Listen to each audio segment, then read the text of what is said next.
Capítulo 3. A expansão territorial. O domínio espanhol. A prematura morte do rei Dom Sebastião na luta contra os mouros no norte da África durante a Batalha de Alcácer Quibir em 1578 gerou grande crise política em Portugal. De imediato, o trono foi ocupado pelo seu tio-avô, o cardeal Dom Henrique. 2 anos depois, em 1580, com a sua morte, terminou a dinastia de Avis, surgindo então a questão de quem deveria herdar o trono português. Em meio à disputa, venceu Filipe II, rei da Espanha, de nada valendo a resistência popular em favor de Dom Antônio, prior de Castro, apoiado pela Inglaterra e França.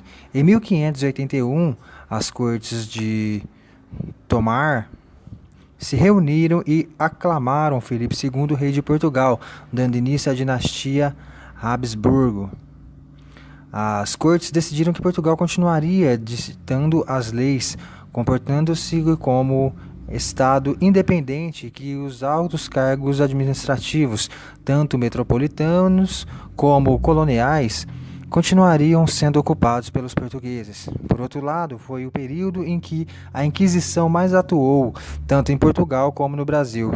A mudança mais importante na administração da colônia nesse período ocorreu nas fundações do provedor-mor da Fazenda do Brasil.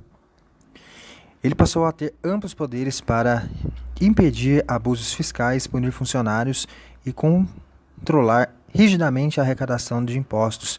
Durante os 60 anos de domínio espanhol, os governantes preocuparam-se com a corrupção administrativa e fiscal, com a defesa do território, sujeito a constantes ataques dos inimigos da Espanha, França, Inglaterra e Holanda, com a colonização do norte em direção à Amazônia e do sul em direção ao Rio da Prata.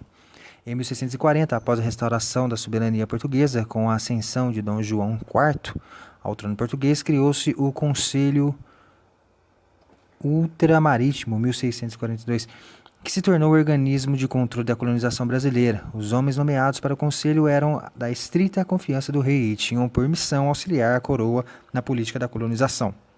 Com a perda dos territórios na Ásia e na África, o Brasil passou a ser a principal colônia lusitana, a tábua de salvação da situação econômica crítica de Portugal.